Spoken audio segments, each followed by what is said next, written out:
ప్రకాశం జిల్లా దర్శి నియోజకవర్గంలో ఈసారి ఎన్నికల రాజకీయం భిన్నంగా ఉంది. ప్రధాన ప్రత్యర్థులిద్దరూ రాజకీయ చరిత్ర ఉన్న కుటుంబాల వారు కావటం ఒక ప్రత్యేకత అయితే, మొదటిసారిగా ఒక మహిళా అభ్యర్థి దర్శి బరిలో నిలవటం మరో ప్రత్యేకత.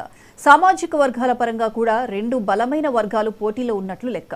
నిన్న మొన్నటి వరకు దర్శిలో వైసీపీ పార్టీదే హవా అనుకునే లోపే టీడీపీ 4వ జాబితాలో గొట్టిపాటి లక్ష్మి పేరు ప్రకటించడంతో దర్శి రాజకీయాలు ఒక్కసారిగా వేడెక్కాయి. దానికి కారణం ప్రకాశం జిల్లాలో ఓటమి ఎరుగని గొట్టిపాటి వారి మరో వారసురాలు గొట్టిపాటి లక్ష్మి అభ్యర్థి కావటమే అందుకు కారణం.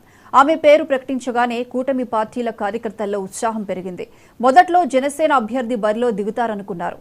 5 ఏళ్లుగా పార్టీ ఇన్ఛార్జిని కూడా నియమించుకోలేని పరిస్థితిలో ఉన్న దర్శిలో ఆమె రావటం పార్టీ క్యాడర్లో ఉత్సాహం నింపినట్లయింది. ఇలా దర్శి టికెట్ గొట్టిపాటి లక్ష్మికి రావడంలో ఆమె బాబాయ్ గొట్టిపాటి రవి తెర వెనుక చక్రం తిప్పారని కూడా చెప్పుకుంటున్నారు. అందుకే ఆమెను గెలిపించే బాధ్యత కూడా ఆయనే తీసుకున్నట్లు తెలుస్తోంది. ఓటమి ఎరుగని బాబాయ్, నిజాయితీకి మారుపేరైన తండ్రి వారసత్వం ఆమెకు ప్లస్ పాయింట్లుగా మారాయి.